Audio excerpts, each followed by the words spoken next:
Hello दोस्तों, this is वंदना और आज आपके लिए लेकर आए हैं सीटेट टेट और सुपर टेट की परीक्षा में बार बार पूछे जाने वाले कुछ इम्पोर्टेंट क्वेश्चन जो आपकी सीटेट की परीक्षा में काफ़ी मदद कर सकते हैं। तो देखते हैं, पहला क्वेश्चन है, पहला क्या है, मानव के अस्थायी दांत कितने होते हैं? तो मानव के स्थायी दांत कितने होते हैं? अस्थायी दांत 28 होते हैं।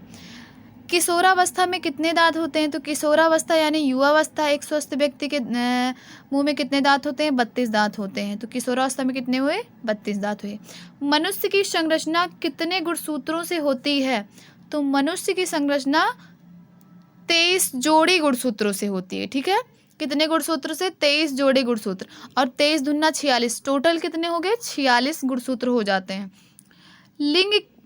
लिंग की निर्धारण कौन सा जोड़ा करता है? तो लिंग का निर्धारण 23वां जोड़ा करता है। ठीक है, बाकी मेल में और फीमेल में, नर और मादा में, दोनों में क्या है? 23 जोड़े गुणसूत्र पाए जाते हैं। 22 जोड़े क्या होते हैं? 22 जोड़े क्या होते हैं? दोनों में, मेल और फीमेल में समान रहते हैं, लेकिन जो 23वां जोड़ा होता है वो क्या होता है? अलग होता है। वो क्या करता है? लिंग निर्धारण का काम करता है। और लिंग निर्धारण करने में क्या करता है? लिंग निर्धारण इसलिए भिन्न होता है क्योंकि मेल में क्या होता है?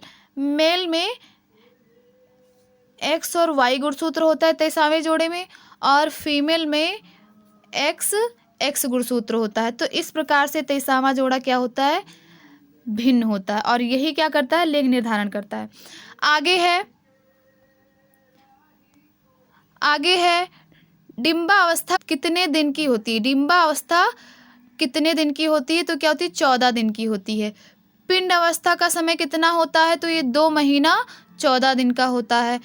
गर्भवती महिला का वजन कितना बढ़ जाता है? 10 से 12 किलोग्राम तक बढ़ जाता है। मनुष्य किस प्रजाति में आता है? तो मनुष्य क्या? होमोसेपियंस में आता है। मनुष्य का वैज्ञानिक नाम क्या है? होमोसेपियंस। जन्म के समय बालक का वजन कितना होता है? तो जन्म के समय बालक का वजन 7 से 8 पाउंड होता है। कितना होता है? 7 से 8 पाउंड होता है, और 2.5 किलोग्राम या 3 किलोग्राम। ठीक है। शिक्षा मनोविज्ञान की उत्पत्ति कब हुई है? तो शिक्षा मनोविज्ञान की उत्पत्ति 1900 ईस्वी में हुई है। आगे है,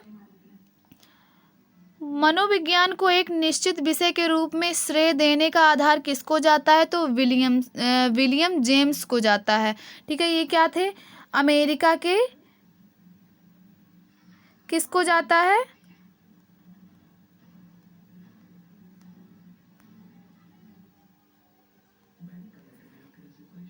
मनोविज्ञान को एक निश्चित विषय के रूप में श्रेय देने का आधार किसको जाता है? तो विलियम जेम्स को जाता है। ये अमेरिका के थे, तो इसलिए मनोविज्ञान का जनक अमेरिका को ही माना जाता है। दृष्टिबाधित लिपि के जनक कौन है? तो लुइस ब्रेल है। इन्होंने ब्रेल लिपि का वर्णन किया, जो उभरे हुए अक्षरों में लिखा होता, ताकि जो दृष्टिबाधित लोग होते हैं उसको थोड़ा स्पर्श करके उसको जान सकें। LKG व UKG पद्धति के जनक कौन है? तो कौन है? फ्रोवेल हैं। कौन है? फ्रोवेल हैं। नर्सरी पद्धति के जनक कौन है? तो मारिया मांटेसरी है। ये भी जो यूपी टेट अभी जस्ट क्या हुआ है? रद्द हो गया है पेपर लीक होने के, अगर उसमें पूछा गया था, तो इसमें से कोई भी पूछ सकता है। भूल एवं प्रयत्न का सिद्धांत किसने दिया? तो किसने दिया? थॉर्नडाइक ने दिया। ये भी पूछा गया था, यूपी टेट में ही अभी पूछा गया था। अनुकूलित अनुक्रिया का सिद्धांत किसने दिया? पावलाव ने दिया। क्रिया प्रसूत का सिद्धांत किसने दिया? स्किनर ने दिया। जीन पियाजे किस विचारधारा के समर्थक थे? तो क्या थे? संज्ञानात्मक विचारधारा के समर्थक थे। जीन पियाजे किस देश के निवासी थे? तो वो क्या थे? स्विट्जरलैंड के निवासी थे। ठीक है, कहाँ के थे? स्विट्जरलैंड के थे। जीन पियाजे ने अपने प्रयोग किस पर किए? जीन पियाजे ने अपने प्रयोग किस पर किए? तो अपनी 2 पुत्री और 1 पुत्र, इनके 2 पुत्री थी और 1 पुत्र था। अपने प्रयोग इन्होंने उन्हें अपने बच्चों पर किया था। वह कौन वैज्ञानिक है जो पहले जीव विज्ञान के प्रोफेसर थे, बाद में मनोविज्ञान के प्रोफेसर बने? तो कौन थे? जीन पियाजे थे। ठीक है, पहले क्या थे? स्टार्टिंग में जीव विज्ञान के क्या थे? प्रोफेसर थे, लेकिन बाद में इनकी दिलचस्पी मनोविज्ञान में थी, तो क्या है? मनोविज्ञान के प्रोफेसर बने।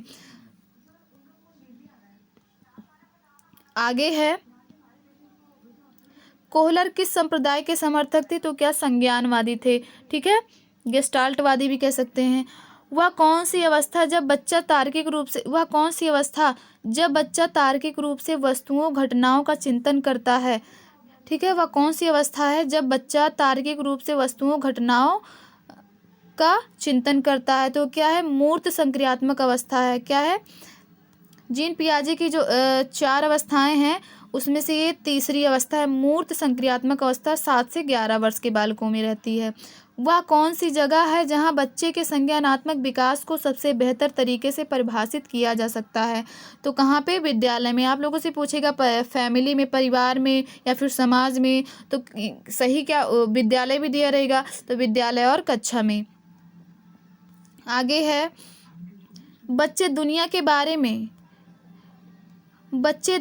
बारे में अपनी समझ का सृजन करते हैं, इसका श्रेय किस विद्वान को जाता है? तो इसका श्रेय क्या है? जीन पियाजे को जाता है। तो बस आज यहीं तक, आगे भी हम वीडियो लेकर आएंगे आपके लिए, ठीक है।